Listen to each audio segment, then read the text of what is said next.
$1.5 million worth of diamonds at Cutter's wholesale level. If you were to try and carry $1.5 million worth of gold, you would have to have a carload to carry it away. This could be put into a small cigarette package. Throughout the ages, diamonds have inspired poets and smugglers, gentlemen and thieves. The diamond is most precious of all gems, and may be the most dangerous to possess. For many diamonds are said to carry a curse.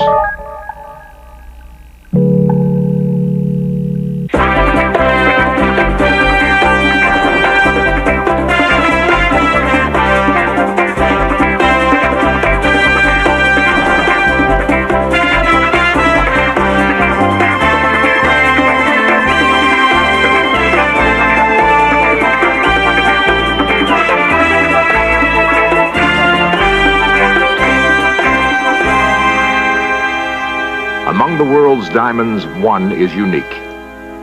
Its color fantastically rare, its history so clouded, it may never be completely known. Around it grew a legend of tragedy and loss. It is the Hope, one of those few gems in the world feared as well as desired.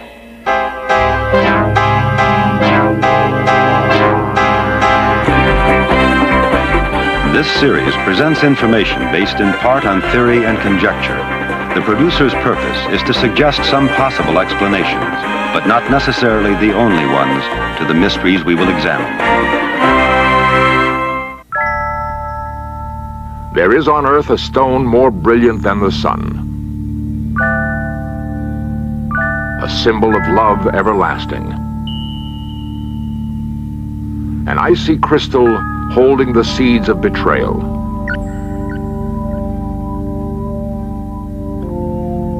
The diamond is a paradox whose beauty veils a black heart.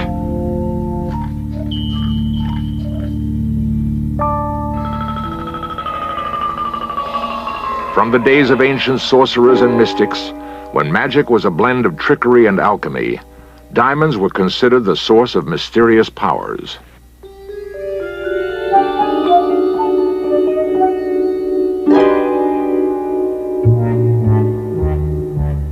Many believed that diamond dust could neutralize the strongest poison, guard against insanity, ward off evil spirits, and weave an unbreakable spell.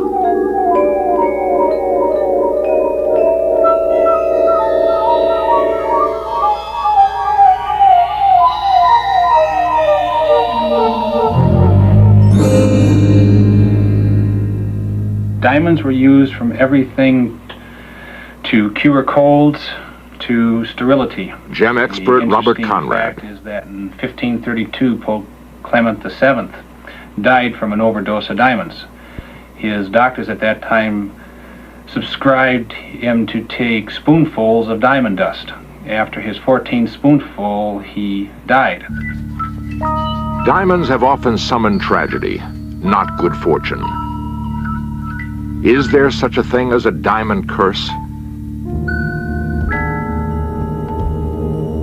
Diamonds were first discovered in India, and there the greatest diamond curse might have been born. In the 17th century, a diamond merchant named Jean Tavernier heard tales of a legendary diamond of deep blue. The stories told of an ancient statue guarded by priests of the god Ramasita.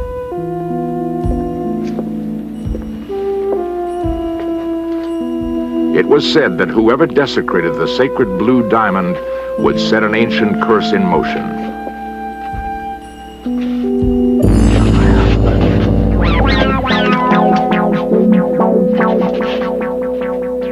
Years later, Tavernier would be torn apart by wild dogs. The world's greatest blue diamond would come to be associated with kings. The French court at Versailles would be next to fall under its influence.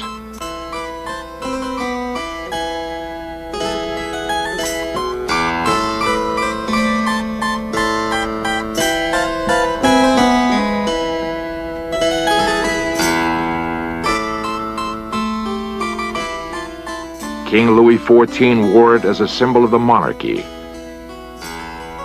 He died from smallpox.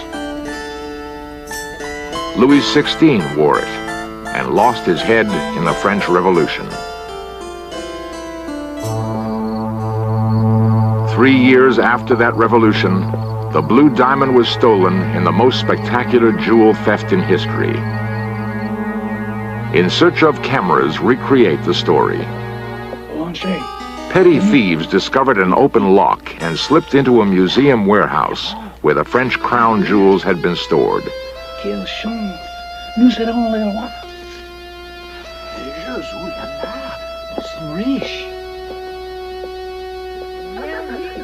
They told friends about the gems they had found. Night after night, they were able to return unnoticed. Paris was still in social turmoil following the revolution. The loot consisted of every personal possession of Louis XVI and his queen. Everything. Statues, pictures, furs, as well as jewelry.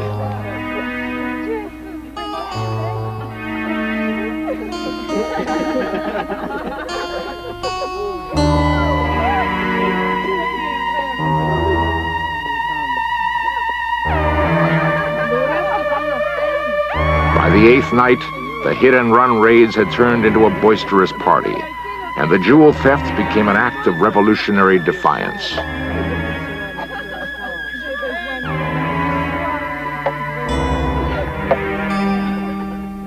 Outside, the people of France were cold and hungry, while inside the warehouse, the robbers celebrated with a beggar's banquet.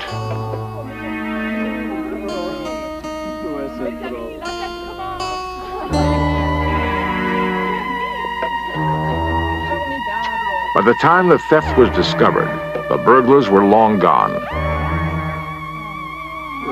Some of the jewels were later recovered, buried under a tree, but not the great blue diamond.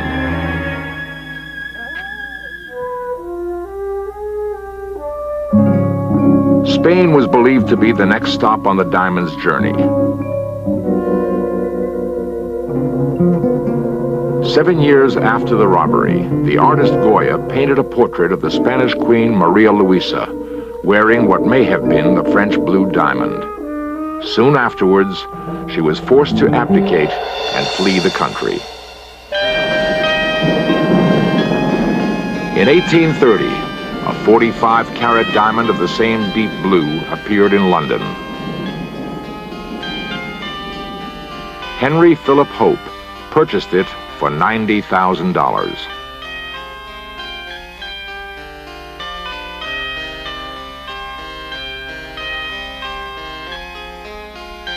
Was this the missing stone from the French crown jewels, stolen from the forehead of an Indian idol? Curator of gems at the Smithsonian Institution, Paul Desautels. There's no question in my mind that the Hope diamond, as we know it now, is what's left of the French blue. Now, I can't say that with any kind of proof or certainty because there is no proof in existence that we're aware of. However, there are too many coincidences involved. Was the curse still operative? Henry Philip Hope died childless. The diamond passed on to his nephew, whose wife ran off with another man. The Hope fortune was dissipated, and the last of the Hopes died bankrupt. The blue diamond was put up for sale in 1901. According to legend, many others fell under its sinister influence. The Greek broker who bought it fell off a cliff and died. A Folies Bergère star wore the Hope. Her fate was sealed by a jealous lover. The next owner was a Turkish sultan whose reign was cut short by revolution. In 1910, Evelyn Walsh McLean purchased the Hope diamond. When told of the curse, Mrs. McLean replied that unlucky things always brought her good luck. A personal experience from Beatrice Burley Meyerson. When I was a little girl, my father was Assistant Secretary of State, And one night, after going to dinner at the Mexican Embassy, we went on to a party at Evelyn Walsh McLean's. And Mrs. McLean came up to us and suggested that I might want to wear the Hope Diamond. I'd like to wear the Hope Diamond. I think she was trying to do something nice for a very small girl at her party. And so she put it around my neck, and I was very taken with the color of the diamond, and I just wore it for a few minutes. I'm sure she was not trying to curse me. I don't know what she felt about it for herself, but I know that she was a very unhappy woman. Did Evelyn McLean believe the diamond she wore carried an evil curse? Yes, she sincerely believed in the curse. As a matter of fact, Evelyn at one time took the Hope Diamond to St. Patrick's Church, a local church here, to have it exercised. And to please her, it was done. Nevertheless, Mrs. McLean's life was plagued by tragedy.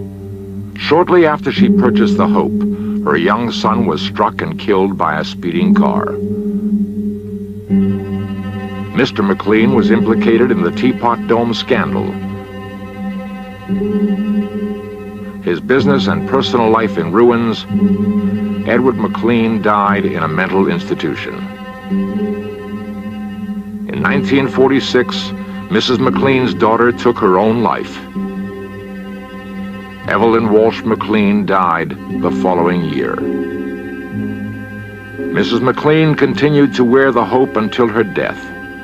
In her autobiography are these words: "What happened to us all was just about as tragic as if each one, instead of only I, had worn a talisman of evil."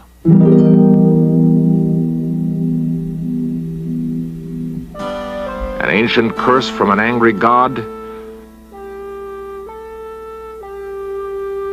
For 3 centuries, the infamous blue diamond has left behind it a trail of tragedy. The Hope is not the only diamond associated with a curse. A fabulous necklace of diamonds cast a shadow of scandal and doubt on a royal house, and may have helped trigger a revolution. The ancients believed that stars could fall from the skies and shine on Earth as diamonds. It is ironic that the rarest gem is forged from the most common element on Earth, carbon.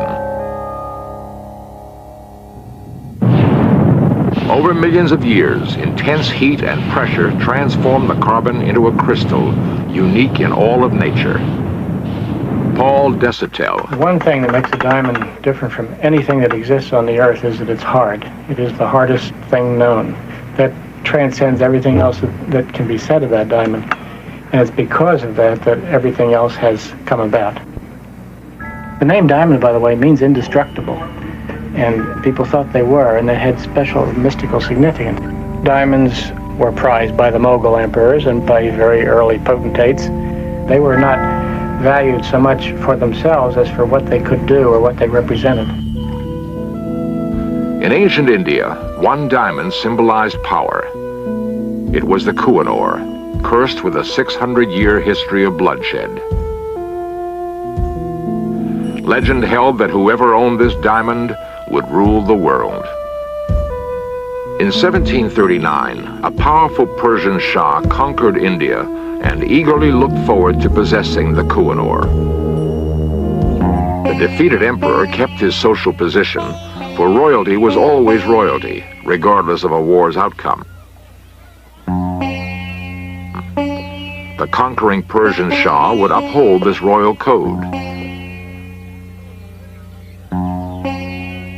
Having been guaranteed personal safety, the emperor had hidden the diamond in his turban, believing its mysterious power would help him regain his throne. Meanwhile, the Shah had ransacked the city, searching for the Kohinoor. Unsuccessful, he convinced servants in the emperor's court to spy.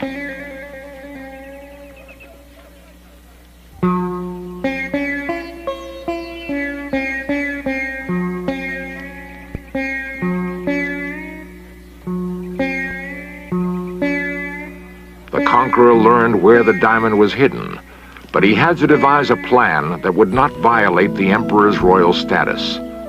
With clever strategy, the Shah proposed a formal truce to the emperor and arranged a public ceremony. An exchange of turbans was a rarely used but traditional gesture of peace. The emperor realized he had been trapped, but he could not refuse.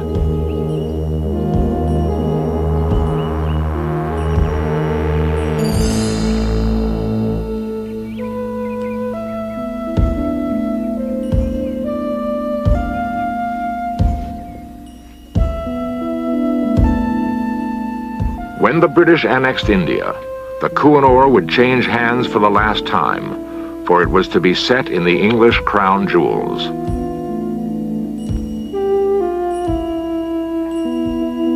Throughout the ages, the lust for diamonds has inspired men and women to the most ruthless of acts.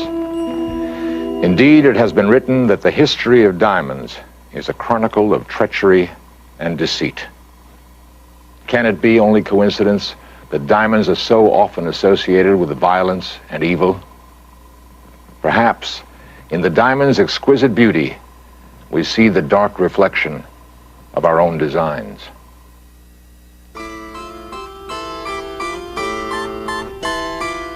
Rarely have diamonds so greatly influenced the course of history as in the story of the Queen's necklace.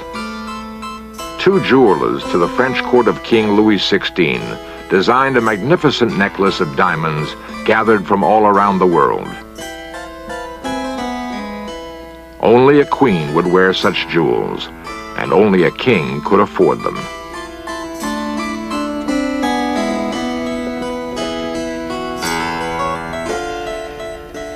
The jewelers hoped King Louis would buy the diamond necklace for his queen, Marie Antoinette.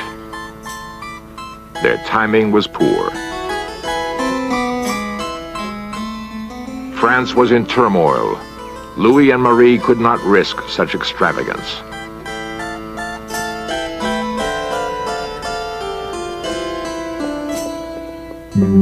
The diamond necklace caught the eye of the Queen's lady-in-waiting, the ambitious Countess Lamotte.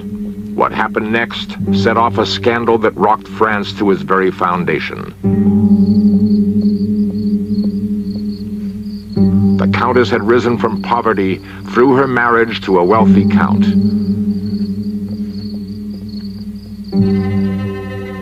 Together, they hatched a plot to swindle the jewelers and take the necklace. The Countess would pretend that the Queen had instructed her to arrange a secret purchase of the necklace.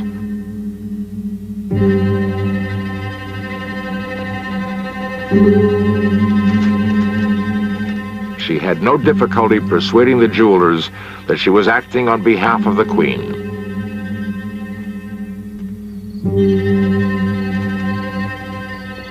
A meeting was arranged for the stroke of midnight.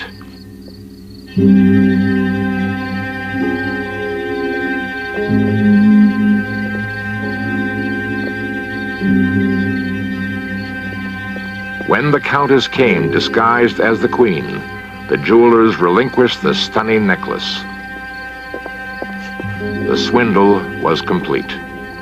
The diamond necklace affair, what it did was to bring into the open the frivolity and the extravagance and the life of the court at Versailles. It's very interesting. Professor at the University of Southern California, Dr. A. Lloyd Moot. The diamond incident is probably the most spectacular of all the events at the court during this period of time in the image of people. It's a glamorous event. It has cloak and dagger elements. It has love elements, scandalous elements. In a sense, what we have is a dramatic event, which in itself does not create the French Revolution. No one event can create something like that. But it does crystallize opinion for and against, in this case largely against, an entire regime.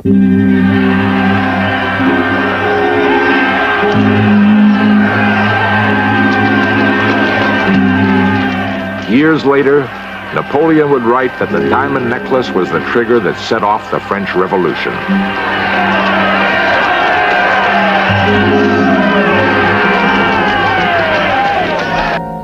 When the jewelers presented their bill to King Louis, he naturally refused to pay. It might all have ended there if he hadn't made a fateful error. He insisted the courts publicly try the villains. By calling attention to the necklace, Louis helped cause his own downfall. And what happened to the necklace itself? It disappeared from the French court forever. The diamonds were broken down and sold separately. Today, they are once again scattered throughout the world. We wonder what curse, if any, they have cast upon their new owners.